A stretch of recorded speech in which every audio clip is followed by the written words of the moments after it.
Hello, അപ്പോൾ ഇന്നത്തെ പരിപാടി പെയിൻറ്റിങ് ആയാലോ? നമുക്കൊരു വാൾ പെയിൻറ്റിങ് ചെയ്തെടുക്കാം. ഇത് ഭയങ്കര സിമ്പിളാണ്. നമുക്ക് നമ്മുടെ കയ്യിലുള്ള കളറൊക്കെ പേസ്റ്റൽ കളറായിരിക്കും ഒന്നും കൂടെ നല്ലത്.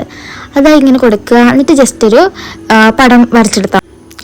ഇതുപോലത്തെ ഇമേജൊക്കെ വരച്ചെടുക്കാൻ ഭയങ്കര സിമ്പിളല്ലേ? എന്നാൽ എല്ലാവരും കടയിൽ നിന്നൊക്കെ വാങ്ങിച്ചു വെക്കുക. അത് കുറച്ചുകൂടെ പ്രൊഫഷണലായിട്ട് എങ്കിലും നമ്മുടെ കൈ കൊണ്ട് നമ്മുടെ റൂമിൽ ഇതുപോലെ വരച്ചെടുത്ത് വെച്ചാൽ അടിപൊളിയായിരിക്കില്ലേ? അപ്പോൾ എന്താ, ഇതിന് പ്രത്യേകിച്ച് വേറെ ഒന്നും വേണ്ട, പേപ്പറും അതുപോലെ തന്നെ ജസ്റ്റ് ഈ കളേഴ്സും ഒക്കെ മതി. അപ്പോൾ എല്ലാവരും ഒന്ന് ട്രൈ ചെയ്ത് നോക്കിക്കോ കേട്ടോ. ഇതുപോലെ ഇലകൾ പോലെ വരച്ചെടുക്കുക. ഇതുപോലത്തെ സിമ്പിളായിട്ടുള്ള ഇമേജ് റൂമിൽ വെക്കാൻ ഇഷ്ടമാണെങ്കിലേ ഒന്ന് ട്രൈ ചെയ്ത് നോക്കിക്കോ. നമുക്ക് ഒരുമിച്ച് റൂം മേക്കറൊക്കെ നടത്താനേ. എല്ലാവർക്കും ക്ലാസ് ഒക്കെ തുടങ്ങിയല്ലേ? എങ്കിലും കുഴപ്പമില്ല, ഇതിന് വളരെ കുറച്ച് സമയം മതി. ഞാനും വർക്കിൻ്റെ ഇടയ്ക്ക് അത് ചെയ്തെടുക്കണേ. പക്ഷെ അമ്മയോടും ചോദിച്ചാൽ കേട്ടോ, ഇത് വരച്ചെടുക്കാൻ ഭയങ്കര സിമ്പിളാണ്, പെട്ടെന്ന് നമുക്ക് ചെയ്തെടുക്കാം. ഞാൻ ഇത് വരച്ചിട്ട് ഇതുപോലെ ഒന്ന് കാർഡ്ബോർഡിലേക്ക് ഒന്ന് ഒട്ടിച്ചു കൊടുക്കുന്നുണ്ട്. പിന്നെ പേപ്പർ റോൾ എടുത്തിട്ട് അത് ഇതുപോലെ സൈഡിൽ കൂടെ ഒന്ന് ഒട്ടിച്ചു കൊടുക്കുന്നുണ്ട്. അത്ര ഉള്ളടാ, കഴിഞ്ഞു. വളരെ സിമ്പിൾ അല്ലേ?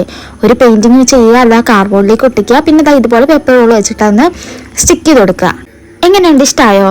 വീഡിയോ ഇഷ്ടപ്പെട്ടാൽ എന്തായാലും ലൈക്കും കമൻറ്റും സബ്സ്ക്രൈബും ഒക്കെ ചെയ്യണം കേട്ടോ. അപ്പോൾ ഓക്കെ, ബൈ.